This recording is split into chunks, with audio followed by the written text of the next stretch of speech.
Muito bem. Bom, nós falamos no domingo, a volta, a semana, a gente está trabalhando a respeito da coragem. Da coragem, a volta da coragem.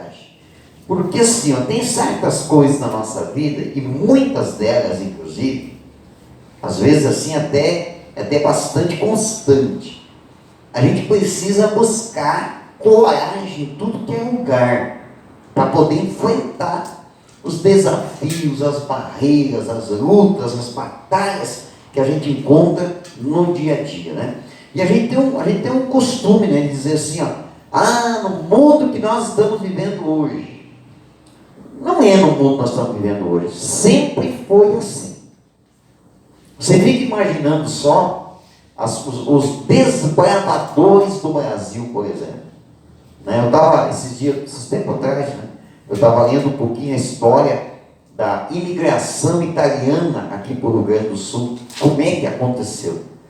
Boa parte das terras que foram desbravadas pelos imigrantes italianos, alemães, que vieram lá da Itália e da Alemanha para cá, principalmente a região da Serra, eles chegaram até lá pelo rio. Os rios aqui, eles comportavam embarcações médias, alguns rios, embarcações grandes. Então eles desembarcavam nos navios grandes, aqui em Rio Grande, aqui em Porto Alegre, depois passavam por uma embarcação menor, eles iam subindo esses rios, né? Rio do Sino, subia o rio Taquari, chegava no Rio da Santa, né? Tem um outro rio que agora não me recordo o nome ali, e eles iam subindo por esses rios, iam trocando de embarcações cada vez menores, até chegar. Tinha rio que dava para chegar lá em Nova Petrópolis, e de lá eles desembarcavam naquelas embarcações, a família, às vezes o rapaz novo, uma moça que acabava de casar, ou se já era um pouco mais tempo casado, tinha um filho às vezes, e eles saíam e o governo do estado aqui dava um kit para eles, um kit de sobrevivência. E eles andavam, davam uma direção para eles, um mapinha, porque as terras já estavam todas demarcadas. E eles seguiam no meio do mato, achando a trilha, aquele mapinha. Às vezes caminhavam um dia, 2 dias no meio do mato para chegar lá. Aí estava demarcado as áreas de terra. Eles escolhiam um quadrado daquele, não sei quantos hectares que era, e ali derrubavam umas árvores, uns galhos, faziam uma cabana, ficavam dormindo ali naquele relento. Aquele kit de sobrevivência tinha uma ração, tinha algumas coisas, algumas sementes para já começar a plantar, e uma ferramenta assim, bem rústica. E aí eles começavam. E aí tinha um prazo, eles deixavam uma data estabelecida, tipo assim, daqui 1 mês, daqui 2 meses, a embarcação vem de novo, nessa mesma data, nesse mesmo horário. Então eles sabiam naquela data, eles iam lá na beira do rio, ficavam esperando a embarcação, que daí a embarcação trazia mais mantimento para eles poderem se mantendo, e assim. Então a gente diz assim, nos dias de hoje tem que ter muita coragem. Não, sempre foi assim. Cada um com o seu desafio, cada um com a sua batalha. E quando nós falamos de coisas espirituais, porque nós temos um cunho espiritual, nós temos o nosso lado natural, a gente convive em meio à sociedade normal. Você tem a tua casa, a tua família, o teu emprego, o teu salário, você tem uma conta no banco, você tem um cartão de crédito, você tem um carro, você tem as tuas roupas. Nós temos uma vida natural, humana, como qualquer outra pessoa. Só que nós temos também o cunho espiritual. Nós entendemos, nós compreendemos, nós temos entendimento do que é o mundo espiritual. Então, a nossa batalha, ela não é que se torne uma batalha maior, porque eu acho que nós temos também um diferencial, que nós temos Jesus batalhando conosco. Só que nós temos uma batalha que ela é de um certo ponto de vista mais cautelosa. Por quê? Porque a gente não pode usar de meios como as pessoas do mundo usam. Nós temos que batalhar, nós temos que lutar, nós temos que ter coragem de enfrentar os desafios, só que nós temos princípios bíblicos que nós precisamos manter. Então, a nossa responsabilidade é muito maior pelo cunho espiritual e pelo fato de nós estarmos aqui, entendermos o nosso chamado, que é para ganhar outras pessoas. Porque nós temos convicção que nós somos cidadãos do céu e somos forasteiros, visitantes aqui nessa terra. Então, veja bem, passa ali. Quando nós falamos domingo a respeito de coragem, nós pegamos como texto esse aqui, Josué capítulo 1, no versículo 9, diz assim, ó: não te mandei eu, ser forte e corajoso, não temas nem te espante, porque o Senhor teu Deus é contigo por onde quer que andares.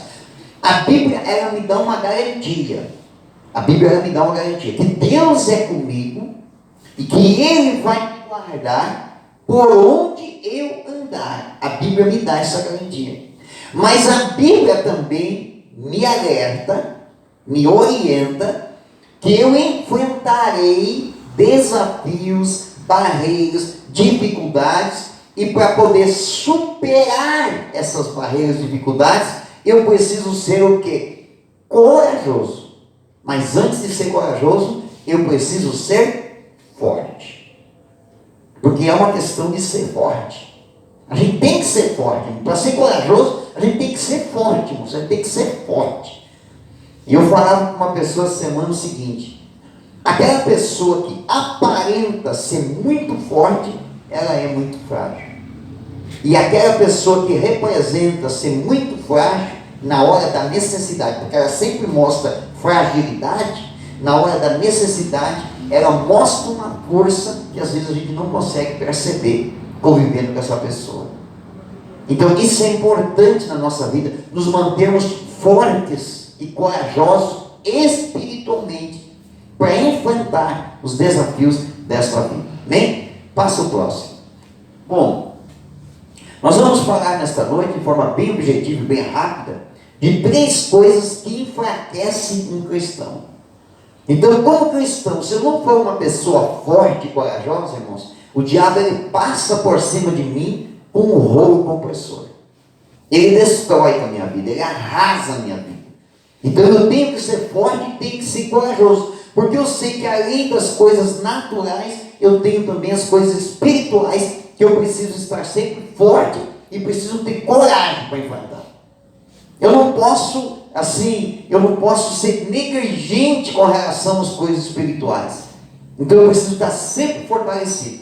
E aí nós vamos falar dessas 3 coisas que enfraquecem o cristão. Enfraquece mesmo. Enfraquece, e quando o cristão ele está fraco, irmãos, o diabo ele faz o cristão uma peteca, bate para lá e para cá, arrasa com a vida da pessoa. Então se a gente for prudente, né? Por isso que Jesus disse para Pedro: Pedro, o espírito está pronto, mas a carne é fraca. Então a gente tem que administrar isso, irmãos, para a gente não ser enganado pelo diabo, para ele não arrasar com a nossa vida, para ele poder se manter sempre. Porque se você se manter sempre forte e sempre corajoso, você vai vencer todas as batalhas da tua vida. Elas vão vir, irmãos, não adianta, porque as batalhas elas vão surgir. Isso é inevitável, elas vão surgir. Os desafios, as batalhas, né? Por exemplo, nós estávamos conversando semana ainda. Se alguém te dissesse 1 ano atrás que nós iríamos viver um período como estamos vivendo hoje, você acreditaria? Você ia dizer, não. Bom, até comecinho de março a gente não estava acreditando. Olha, está chegando aí um vírus, vai causar isso, aquilo. Dizendo, não vai acontecer. A gente não acreditava. Então, aí nós nos deparamos com uma situação como essa, em que as atividades do cristianismo foram atingidas violentamente. Você vê que vocês não estão podendo ter célula. Uma das coisas mais importantes aqui para a nossa igreja, né? Tem irmãos, por exemplo, que só vão na célula. Eles não vêm na igreja ainda. Não deram esse passo ainda de começar a vir na igreja. Então, mas lá na célula, eles estavam sendo atendidos. Lá eles recebiam uma oração. Lá eles ouviam uma palavra, né, de salvação, uma palavra de amor, uma palavra de Jesus. E hoje não está tendo a célula. Então, isso não foi uma coisa violenta contra o nosso trabalho? Foi. Então, se nós não nos permanecermos firmes e fortes, quando terminar isso, quer dizer, retornar com as nossas células, nós temos que retornar com as nossas células, assim, a 1000. Hoje eu conversava com um amigo meu, a gente conversando, trocando ideia e tal. Eu falei para ele, que ele pensa mais ou menos que nem eu. E eu falei para ele, é exatamente isso. Nós temos que deixar o nosso contagio lá no alto. Acelerado. E quando acabar o coronavírus, a gente solta o freio de mão. Aí não tem quem segure, né? Assim. Então, nós temos que estar firme. Agora, se nós esmorecer, pois é, tem que esperar o coronavírus passar, fazer o quê, né? Não dá para fazer célula, não dá para ser reunido. Se nós tivermos esse pensamento, quando acabar o coronavírus e tentar acelerar, aí o motor está fraco, está frio, aí morre. Então nós temos que estar forte. Isso vale para a vida espiritual também. Se você estiver forte espiritualmente, cheio de coragem, se o problema surgir na tua vida, você encara ele. Você encara. Agora, se você estiver fraco, desanimado, o problema vem, bate em você e te derruba. Te derruba ainda mais. Agora, se a gente está forte, irmãos, eu estou olhando aqui, eu estou vendo alguns irmãos, e eu sei que tem irmãos aqui que enfrentaram dificuldades assim, lutas terríveis, mas permaneceram, venceram, ultrapassaram, não desanimaram. Por quê? Porque estavam fortes espiritualmente. Estavam fortes espiritualmente. Então, essas 3 coisas aqui, elas enfraquecem o cristão. Então, são 3 coisas que eu tenho que tomar cuidado. Tá? Então, vamos lá. Salmo número 1, versículo 1 diz assim, ó: bem-aventurado o homem que não anda no conselho dos ímpios, não se detém no caminho dos pecadores e nem se assenta na roda dos escarnecedores. Ok? Essas 3 coisas nós vamos falar nesta noite. Vamos passar. Primeiro, andar no conselho dos ímpios. Quando nós ouvimos essa frase, andar no conselho dos ímpios, a gente pode ter uma reação assim, ó: eu não quero saber de conselho de ninguém. A gente pode ter uma percepção que conselho não é uma coisa boa. Mas não é isso que a Bíblia diz. Tanto é que tem um provérbio que diz assim, ó: onde não há conselho, fracassam os projetos, mas com os muitos conselheiros há bom êxito. Então a Bíblia em momento nenhum diz que conselho não é bom. Não, os conselhos são bons. Eles são bons e eles são necessários na nossa vida.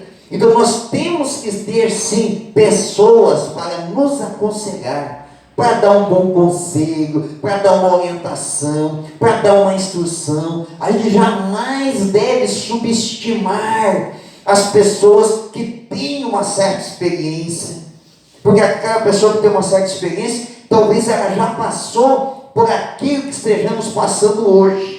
Então a palavra dela pode nos ajudar, o conselho dela pode nos ajudar. Então a Bíblia, e se você procurar na Bíblia, você vai ver que existem inúmeros provérbios, são várias passagens da Bíblia, mas existem inúmeros provérbios que são escritos por Salomão, que diz que os conselheiros são importantes na nossa vida e que nós devemos saber dar ouvido aos bons conselhos.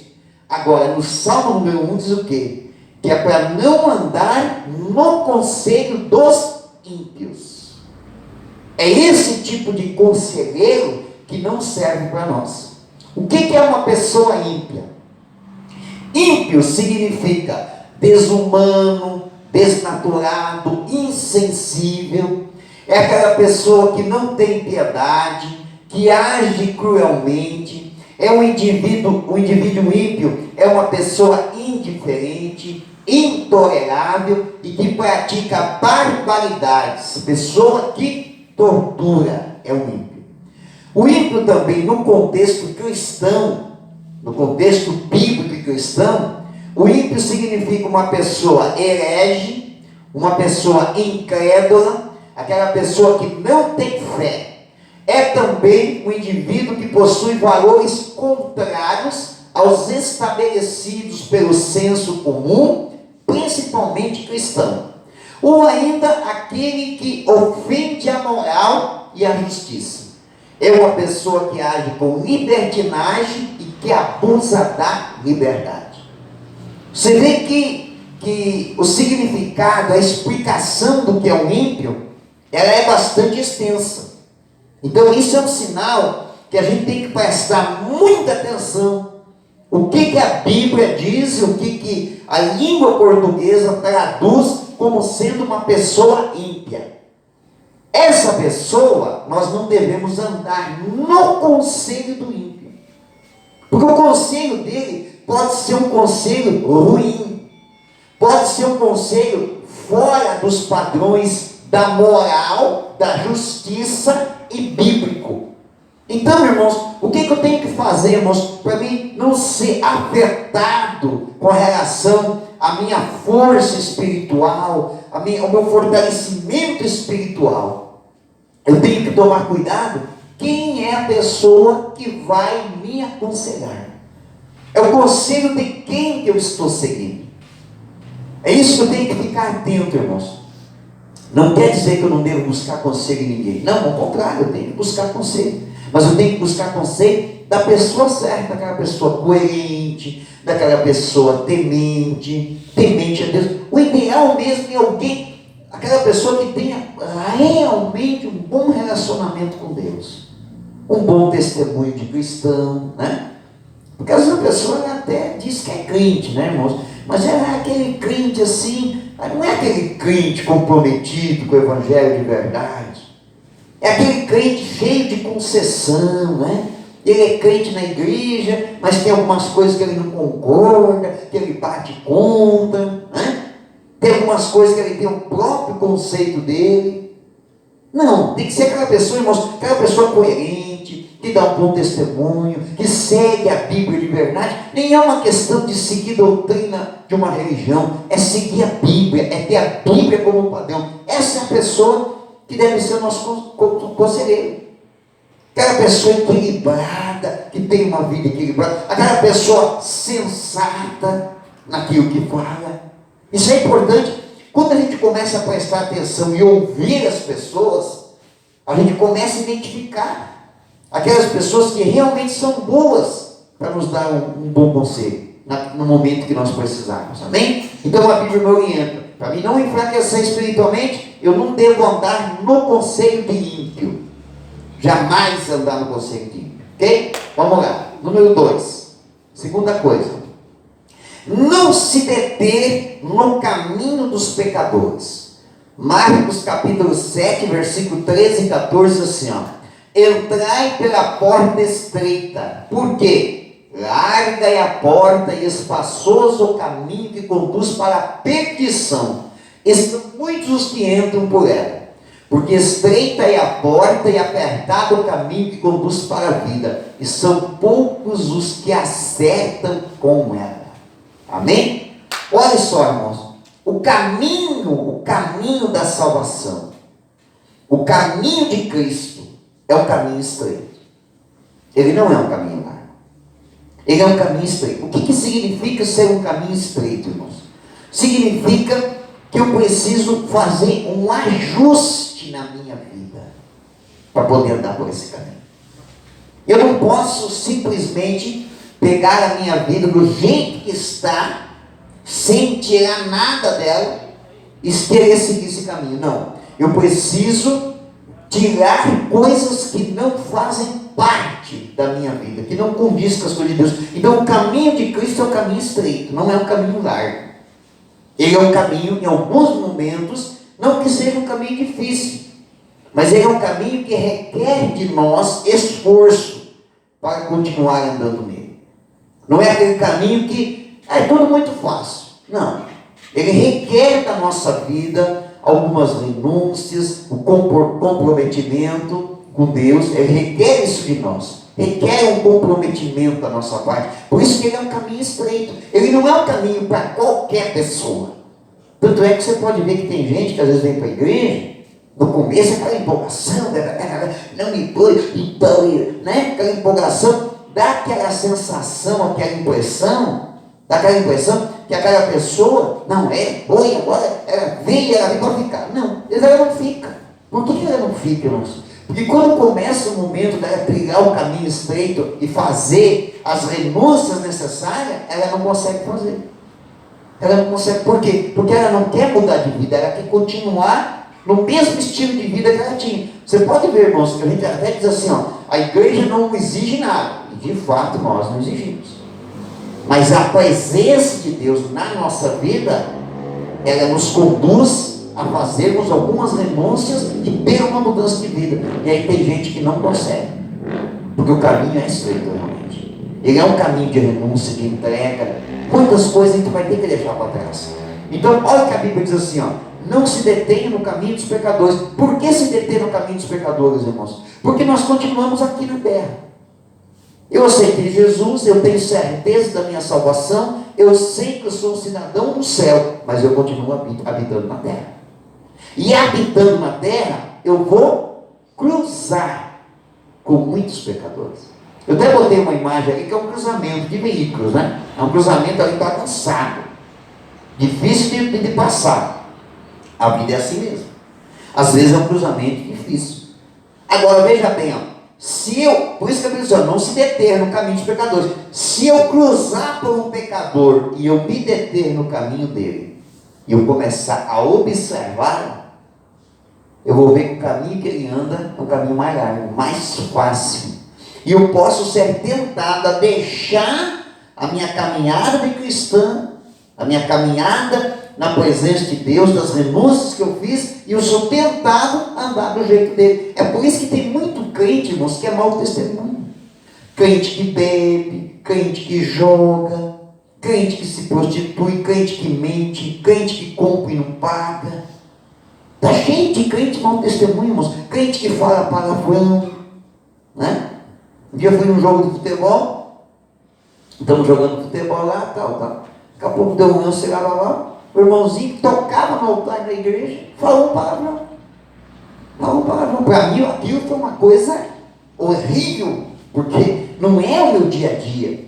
A minha vida não condiz mais com esse tipo de coisa. E quando eu vejo alguém que ocupa o altar, que toca instrumento em cima do altar, falar palavrão e falou com uma naturalidade tão grande assim, como que deu para perceber que era uma coisa do dia a dia dele mesmo. Fique tranquilo que não é daqui, tá, gente? Os irmãos já estavam preocupados. Sou eu. Não foi ninguém daqui. Amém? Mas é assim, se eu me deter, irmãos, no caminho de pecador, se eu cruzar, irmãos, os pecadores você cruza por eles, para falar de Jesus por eles, mas você não se detém. O não se deter é não ficar parado no caminho de pecador. Ele vai cruzar, passou, irmãos, passou, Deus abençoe, olha, Jesus te ama, quer salvar a tua vida, e ponto final. A gente não se detém no caminho de pecadores, amém? Se eu me deter no caminho de pecadores, eu vou enfraquecer espiritualmente. Porque a gente fala às vezes, né? Tem coisa que não combina, tem coisa que não dá certo. A gente quando se converte, a gente começa a ter um outro rumo na nossa vida. Nosso caminho se torna estreito. A gente começa a deixar de lado um monte de coisa. E aí já não bate mais com algumas pessoas. Já não dá mais certo. Não adianta, não dá. E se eu insistir, eu fraquejo na fé. Porque daí eu começo a me familiarizar, me acostumar com aquele pecado. Parece que aquele pecado ali é normal. E eu deixo de temer a Deus com aquele pecado. Ele começa a ser parte da minha vida também. E daqui a pouco eu estou pecando do mesmo jeito que aquele pecador, sem temor nenhum, sem medo nenhum. Aí eu fico pecando igual aquela pessoa, né? E daqui a pouco eu estou igual a ela, andando pelo caminho largo. Infelizmente é assim que muitos cristãos fazem. Então a gente não pode se deter no caminho de pecadores. Terceira e última coisa que eu não devo fazer, porque enfraquece, é me assentar na roda desses escarnecedores. Você vê que a Bíblia ela deixa bem claro, diz assim, ó, sentar na roda. Então não é um relacionamento assim, de vez em quando, não é uma coisa assim do acaso, que se encontrou, uma coisa assim, aleatória. Não, ela está falando do quê? De comunhão, de não se assentar na roda de escarnecedores, é ter comunhão com uma pessoa que escarnece. Tá? Ter comunhão com as pessoas é bíblico. Está na Salmo 133, versículo 1. Como é bom e agradável viver unidos os irmãos. Mas no Salmo 1 diz que eu não devo me assentar na roda escarnecedor. E aí não diz que o escarnecedor é o ímpio, diz escarnecedor. Por que o povo de Israel sofreu tanto, irmãos? Tanto. Se você estudar, se começar a ler lá o Velho Testamento, irmão, você vai ver que o povo de Israel sofreu e sofreu demais. Sofrem até hoje. Por quê? Exatamente por causa desse problema. Por causa da murmuração. Você quer enfraquecer espiritualmente? Acredito que ninguém quer, né? Mas quer ver uma pessoa enfraquecer espiritualmente? É quando ela começa a se acertar na roda de gente que murmura. Irmão, quer um conselho meu?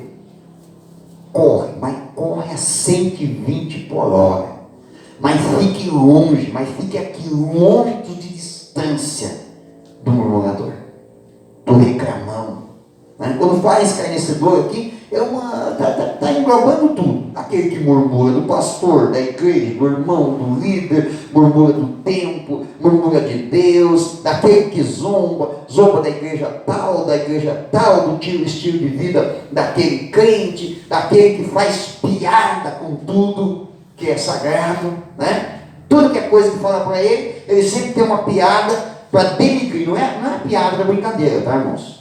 Não é aquela piada só para fazer graça. Estou falando daquela piada que acaba denigrindo a imagem das pessoas. Se afaste do murmurador. Não fique, não se assente, irmãos. Se você está convivendo com alguém que vive reclamando, vive falando mal, de repente você tem um familiar, um parente, um amigo, um conhecido, que é membro de uma outra igreja, né? E ele fica toda hora se lamentando, falando mal da igreja dele, irmão, sai fora, corte seu relacionamento, não senta mais na mesa com essa pessoa, porque ela vai te enfraquecer espiritualmente, vai atrapalhar a tua caminhada cristã. E também não seja igual, não seja um reclamão.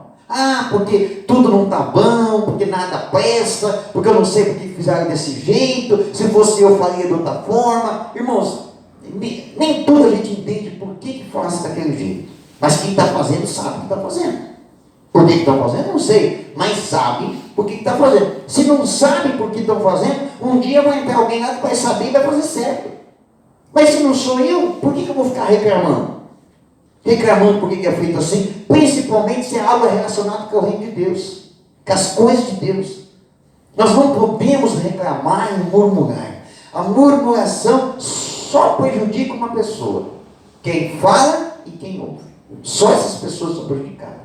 Aquele que é alvo da murmuração, ele não é prejudicado. O máximo que pode acontecer é ele ficar sabendo e ficar chateado. É o máximo. Irmãos, você tem uma cena, eu não gosto, irmãos, eu não gosto de ficar falando mal dos irmãos. Não gosto. Como pastor, eu tenho que avaliar a vida de todo mundo. Por causa da atividade, do cargo, da função, para ver se a pessoa está qualificada, né? Naquele ponto. Só que às vezes o que acontece, irmãos, quando a gente tem aquela mania de ficar reclamando de todo mundo, o camarada ele tem 10 coisas boas, tem uma só que é um defeito. A gente foca no defeito e fica falando do defeito dele. Esquece das 10 coisas boas, maravilhosas, as qualidades tremendas que ele tem. Você quer ver alguém com bastante defeito, irmão? Chega em casa hoje, vá na frente do espelho e olha. Fale dele. Esse tipo você pode falar à vontade dele, que é cheio de defeito. É uma mania que o povo tem. A gente não pode cair nessas enrascadas, porque isso aí enfraquece espiritualmente. O que a Bíblia diz? Que quando você estiver reunido, fale coisas que edificam, a palavra que edifica o irmão, que fortalece ele, que levanta ele, que anima ele, né?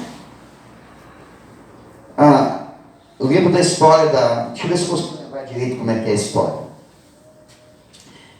Lembrei. É uma coisa meio desagradável, mas eu vou falar para vocês. Eu vou falar porque se eu não falar, vocês vão ficar serrando, vamos lá. O pastor contou para nós que, eu não me lembro se era pastor, não, era uma irmã, sei lá. Enfim, sei que as irmãs estavam num bate-papo lá, aquele negócio e a irmã vai e disse assim: o meu marido não usa as ordens.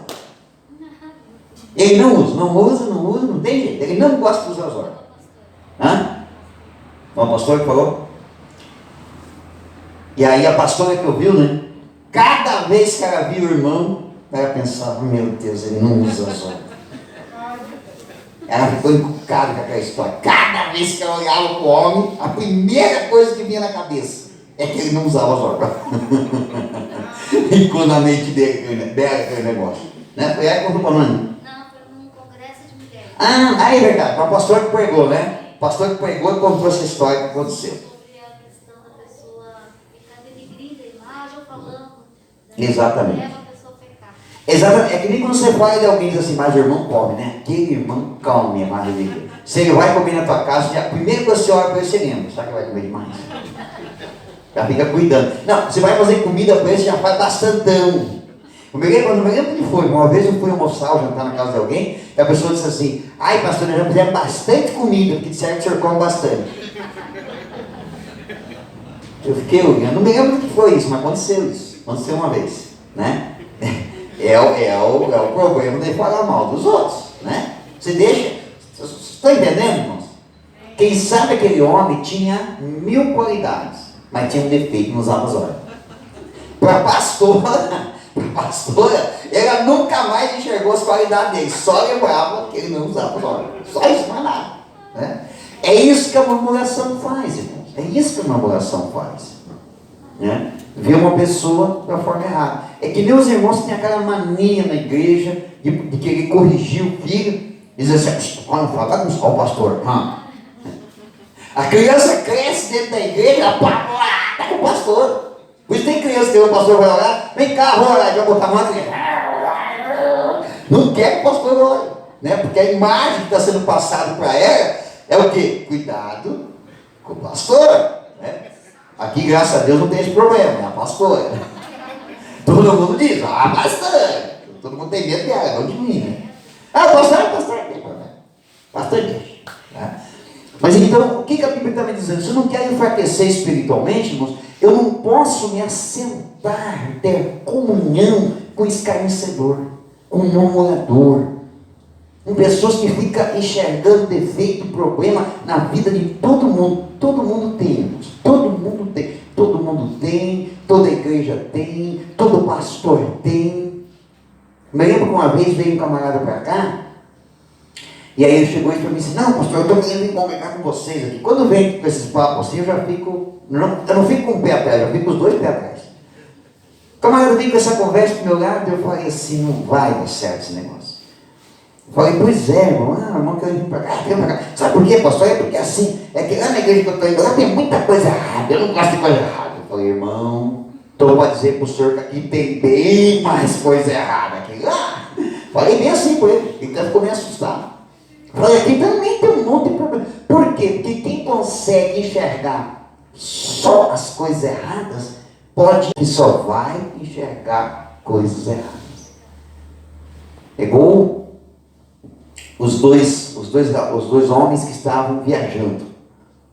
Aí eles passaram embaixo de uma árvore cheia de espinho, mas carregada de frutos. E eles pararam debaixo da árvore, um olhou e disse assim, olha, quanto fruto gostoso. O outro olhou e disse assim, só estou vendo espinho. Ele não enxergou as frutas, ele enxergou só os espinhos. Se a gente não tomar cuidado, irmãos, a gente olha para os irmãos e enxerga só os espinhos, não consegue enxergar os frutos. Agora, quando a gente tem uma ótica diferente, a gente olha para o irmão, tem espinho, meu irmão, mas tem fruto nesse irmão. Então eu vou concentrar no fruto e não no espinho da pessoa, no erro, no defeito. Aí quando eu for falar, quando eu for levar notícia do irmão, eu não vou chegar e dizer assim, olha, eu conheci um irmão lá, mas cheio de espinho. Não, eu vou chegar e dizer assim, não, meu irmão, cheio de frutos. Bem? Não quer enfraquecer espiritualmente? Quer ficar firme? Quer ser forte para enfrentar todas as dificuldades da tua vida? Então ouça esses 3 conselhos. Esses 3 conselhos na tua vida. Não siga conselho de ímpio, não se detenha no caminho de pecador e não se assente na roda dos escarnecedores. Amém? Se coloque em pé para nós fazermos uma oração. Senhor, em nome de Jesus, nós oramos nesta noite, Pai, te agradecendo por esta palavra, porque cremos que esta palavra nos dará direção, orientação, nos dará graça. Essa palavra nos trará ânimo, Pai, no poder do nome de Jesus. Eu oro, abençoo cada núcleo, cada líder de célula, cada irmão que está participando conosco desse trilho, pedindo que em nome de Jesus os frutos na vida deles aumentem ainda mais, que eles se tornem a cada dia mais fortes, corajosos, Senhor. Essa é a minha oração, para que eles sejam a cada dia mais fortes e corajosos, enfrente as batalhas do dia a dia, mas enfrente de cabeça erguida como verdadeiros vencedores. É isso que eu profetizo sobre eles, ó Pai, que eles são vencedores, que eles vão vencer, Pai, todas as dificuldades, no poder do nome de Jesus. Levante a mão direita para o alto e declara assim comigo, dizendo: eu declaro que eu sou forte, corajoso, e eu vou vencer todos os desafios que surgirem na minha vida, em nome de Jesus. Que o grande amor do Deus Pai, a graça do Senhor Jesus Cristo, seu Filho amado, e a comunhão consoladora do Espírito Santo seja com todos, e com todos permaneça em nome de Jesus. Amém. A todos uma boa noite, vá em paz, que Deus os abençoe, e uma boa noite fria para todo mundo em nome de Jesus. Deus abençoe.